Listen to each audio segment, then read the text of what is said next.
Good evening, Gills fans. Welcome back to the latest episode of Gills in the Blood TV. It's Monday review time as I sit down to have a look back at Saturday's game against Fleetwood. But based on the fact that obviously I wasn't at the game at the weekend, so I'm having to go off newspaper reports, social media and that type of thing. It's a slightly different format tonight. I'm going to have a brief look back at the game and then I'm going to hand you over to Reece, heard from the Gills Fancast, who's going to have a little chat about Gills in general, current form, and his hopes for the second half of the season in terms of the football club. So looking forward to listening to Reece's thoughts. Always talks a lot of sense on that podcast that him and James Hawkins produce. So quick chat from me, then I'll leave you in the capable hands of Reece. But yeah, on the face of it, obviously a 1-1 draw at Fleetwood at the weekend, a really good result, really positive result, based on the fact that Fleetwood are a good side, going well in the top half of the table. And I think prior to Saturday had won 23 points of 27 available at Highbury. So they've only dropped 4 points in total until 3 p.m. Saturday. So yeah, a draw, a really positive result, despite, according to manager Steve Evans, plenty of us not being at our best. Seems to have a thinly veiled attack at Amika Mandron in Monday's edition of the Medway Messenger. He says, talking about Alex Jakubiak, we know what Alex can do. We haven't seen it enough, but he has worked incredibly hard in training to try and stake a claim to start. But we stuck with the front two we have, and one of them let us down badly. Back to the way he was at the start of pre-season, which is not going to keep him in the team. I'd imagine that has to be about Big Mika, because Steve Evans spoke highly of him a couple of weeks ago and said that now he was up to full speed in terms of fitness and performances. It was hard to leave him out the side after having an extended pre-season break because of the fact that he was out of contract at Colchester and didn't actually have a club until he arrived on trial with us. So slightly disappointing in the sense that Mika perhaps didn't put in a shift, and obviously people who are at the ground can have a better of opinion on that than I can. I'm only going, like I say, by newspaper reports and what I've read on social media and seen in highlights. But if he's not had a good game, Mika, fair play to him, because he's still set up the goal for Alex Jakubiak with a decent layoff before AJ himself gets the ball out of his feet and shifts his weight onto his right-hand side and bends a delicious curler into the far corner to earn us a point. But the big thing, I think, in terms of positives was substitutions at the weekend. It seems all three that come on had a positive effect, helped us get something out of the game when we probably weren't quite at it in terms of our recent high standards. Mark Marshall, Alex Jakubiak, we've already mentioned, and then later on Ben Pringle, all involved in plenty of positive stuff that we've done towards the end of the fixture. Seems that Ben Pringle was inches away from tapping away a winner with a minute or so to go, and that would have been the icing on a very big early Christmas cake, so to speak, but it wasn't to be. But him, like Marshall, is another one that needs to get more minutes, needs to be playing regularly to get up to full speed. He's had a very stop-start campaign with us so far, but we know there's a very good footballer in there. Seems that Marshy was positive off the bench again, getting into dangerous areas, getting good ball into the box. So that's two decent substitute cameos from him in the last couple of weeks, if you think about Saturday and then last weekend's win over Sunderland. And obviously Alex Jakubiak come on, had a really big impact in the 20 minutes that he played. Plenty of positive intent and scored a really good equaliser for us. Makes him our top scorer again now with 6 goals. We know he got 4 of them really early on in the campaign and then he went right off the boil. But I think that's 2 in his last half a dozen appearances now, which is great to see. And fingers crossed we can get him firing again. And then an interesting bit, which I did tweet about this morning, talking about the players when they're training, when they've got to work hard, etc. And Steve Evans says, when the boys are off thinking about Christmas presents, I'm thinking about where is my present. I've got a list. I've been travelling around the country. I was watching Blackburn under-23s against Leicester City, and I think the chairman said it's the first time in his career he has travelled away with his team, and the manager tells me he's leaving the hotel to go and watch a game. He came with me, and 1 or 2 we were watching did really well. It's all about affordability. It's no good telling the Gill supporters we are going out to sign strikers for the monies that get talked about. We are not in that marketplace. We need to find the Alfie Jones, the Tom O'Connors and the Jack Tuckers. Again, he's just reiterating the point that we don't have a huge budget. I think Paul Scally's helped him out as much as possible in the summer, and we got a lot of good players in, but we had to shift a lot of players out to be able to do that, and it means that we're working on a very small squad compared to some of the teams in this division, and that's obvious, and that's no slight on us or anyone else. It's just all relative, isn't it, in terms of when you look at the Sunderlands, the Portsmouths, the Peterboroughs, and then you look at us, the Rochdales, the Wimbledons. it's different ends of the spectrum in terms of finances and club size, and with that comes different amounts of money that can be spent. But I think what we did use in the summer, we've done really well with in terms of fees or wages, and I'm perfectly happy with the performances at the moment. I think we will get stronger as the season goes on, and we've ironed out them problems that were costing us games at the start of the season where we were chucking away leads and conceding silly goals. All right, the goal comes from a mistake this weekend, but as I tweeted at the time, it's a big learning curve for Jack Tucker.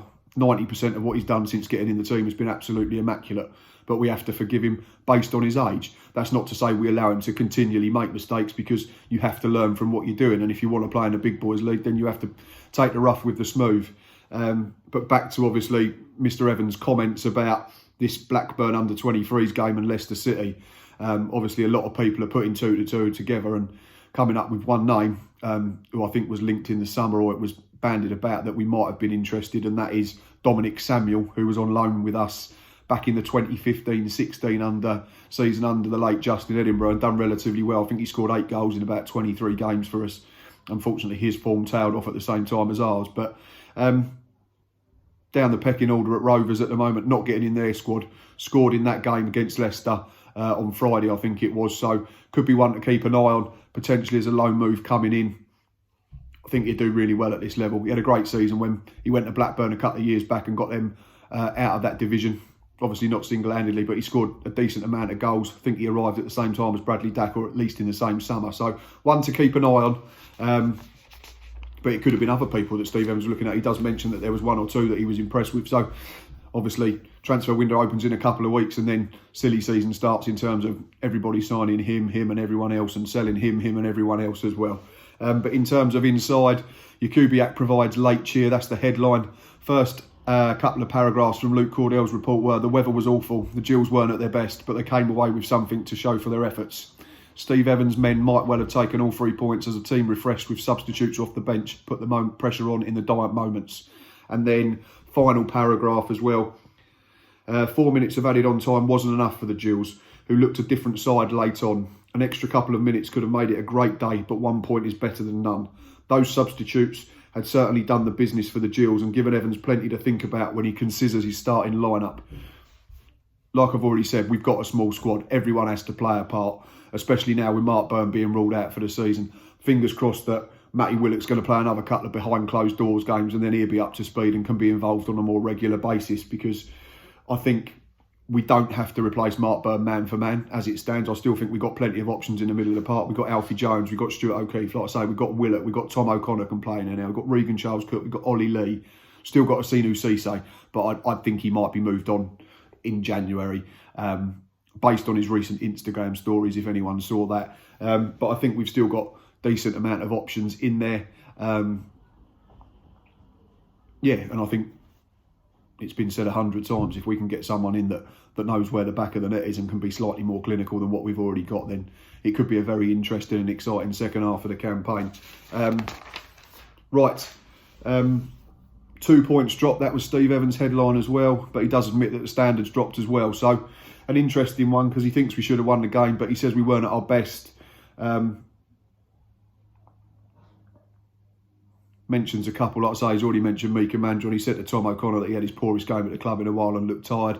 That's going to happen. He's a young kid playing his first full season at this level. So again, it's like Jack Tucker. It's similar with Alfie Jones, who had a flat patch a few weeks ago, and he only got a 5 out of 10 this week as well. So we have to bear with them. They're kids. They're out on loan in the lower leagues for a reason. But regardless of whether they're 9 out of 10, 5 out of 10, 90 minutes of league football is much more beneficial than playing behind closed doors friendlies and under 23. So, and on the whole, I think both O'Connor and Alfie Jones have been absolutely spot on for us, and you can't really complain too much. Alex Jakubiak's goal gives us something to think about as we head into Saturday's game against MK Dons, but we'll talk about that in more detail on Thursday when we're back with a weekly roundup. But for now, I'm going to leave you with Reece from the Gills Fancast. He's going to talk a little bit for us about, like I say, just all things Gills in general, how we've been playing and how he hopes we can continue to move forward in the second half of the season. So over to Reece now. So Saturday's 1-1 draw at Fleetwood is a result that for me was a positive one. Going up to a a place like Highbury, which this season especially has proven particularly difficult for teams to go up to and bring results back, because I believe they'd won 9 of their 11 home games prior to Saturday. So to come away with anything from the game is a positive for me, particularly being obviously 1-0 down with 10-15 minutes or so to play, to find that little bit of quality towards the end of the game like we did through Alexei Kubiak to get that equaliser is for me a point well earned, and another point on the board which just keeps our little run of form going, which has seen us climb the League One table in recent weeks and progressing in the FA Cup obviously, and has earned us that plum tie with West Ham. It's 1 defeat in 8 now, I believe, in all competitions, which is obviously form that we wasn't really experiencing last season. So for sure, it's territory that we've not really been in the last couple of seasons. And it's, as a Gills fan, it's nice to be going to games feeling confident that we're going to bring results back. And the thing for me, which is really impressive, is that in that 8-game run, we've only conceded 3 goals, and that's some going. Particularly when last season it was pretty much these same defenders that had a pretty poor record defensively. And then even at the start of this season, early on in the first 5-6 games, we were still conceding goals at not a drastically alarming rate, but we was conceding more goals than we'd like, particularly given the fact that we're not prolific going the other way. So no, that's... And the thing for our form at the moment is that where we have become really, really good at home, obviously with the 5 wins in a row, with 5 clean sheets, that means that points away from home are not necessarily under the world, because obviously we've only won 1 out of 10 away games this season, but we've also only lost 3. So we're certainly being competitive with the 6 draws. And if you're winning your home games, then taking points and draws on the road is no bad thing, and it'll keep you ticking along and moving up the league nicely. So yeah, we're in a good place at the moment, I think, as we head into this now very busy festive period, with obviously a really good chance to continue the good home form against MK Dons on Saturday. And if we can pull off a victory, then the likelihood is we'll be sitting in the top half of the table as we go into Christmas Day, and within 4, if not 3 points of the playoffs, which obviously Steve Evans has said that when Christmas comes round, he wants to be within 6 points of that top 6, and he'll be happy with the first half of the season. So providing we don't get beat on Saturday at Priestfield, we're going to be within that bracket, and yeah, he'll be happy, and I think most of us supporters will be happy with where we are, and it'll give us a really good platform and some strong foundations to try and kick on in the second half of the season, because I certainly believe we will get better as the season goes on, and the stats so far suggest that. You know, we've played 20 games so far, and we've taken more points in the second 10 games than we did in the first. And I believe that will continue to improve as the season goes on, as there was a lot of change in the playing squad over the summer, and it was always going to take time to gel. And I think we're now starting to see more consistency in both team selection and levels of performance, which in turn are bringing better results. In terms of what I think the second half of the season could hold for us, I think a lot of it depends on the January transfer window. Much has been said, not just by supporters, but by Steve Evans himself, that we do need more goals in the team, because whilst our good form at the moment is there to see, a lot of it's been 1-0 wins. So we are being reliant on defending immaculately, which, to credit the back four and Jack Bonham, we have been at the moment. But no, I think that if we can find some goals in the January window, then yeah, I believe we can launch ourselves into that top 8 in the second half of the season, and potentially even mount a late challenge for the playoffs, depending on how the form of teams up there drop off as the season goes on. But if for whatever reason we don't get them goals in, I think there is a ceiling of what we can achieve this season. I think that will be sort of 10th down to 12th, 13th place, roughly where we are now. But Evans has said in the local paper today that he's been looking, he's watching players, he knows what he wants. And yeah, let's hope that sort of the little bit of income that we're bringing from the FA Cup run might allow him to bring in a little bit more quality than he may have thought a few weeks ago. And yeah, if we can do that, and we can find a striker that's going to score us 10 goals in the second half of the season, and we can keep being as good as we have been defensively in the last 6 weeks or so, and yeah, for me, there's plenty to be optimistic about. And there's no doubt in my mind that come May, we will be sitting at the very least in the top half of League One, if not the top 10, and potentially even better. Thanks for that, buddy. Always an interesting listen. Always tune into the podcast whenever it gets produced. It makes certainly makes the drive to and from work a lot easier, and it's certainly more interesting than listening to commercial radio. Right, that's enough from myself and Reece this evening. As always, thanks for watching and thanks for listening. You know where we are on all 4 social media platforms. Like I've already mentioned, we'll be back Thursday for a weekly roundup, but more importantly, a match preview looking ahead to Saturday's final game before Christmas, where we host MK Dons. Completely forgot who we were playing them for a second. Yeah, and then we'll be back Saturday again, myself and Boz definitely, and hopefully Stocky as well, for another match day live, the final one before the festive period. Like I say, thanks for watching, thanks for listening. You know where we are, and until next time, up the Gills.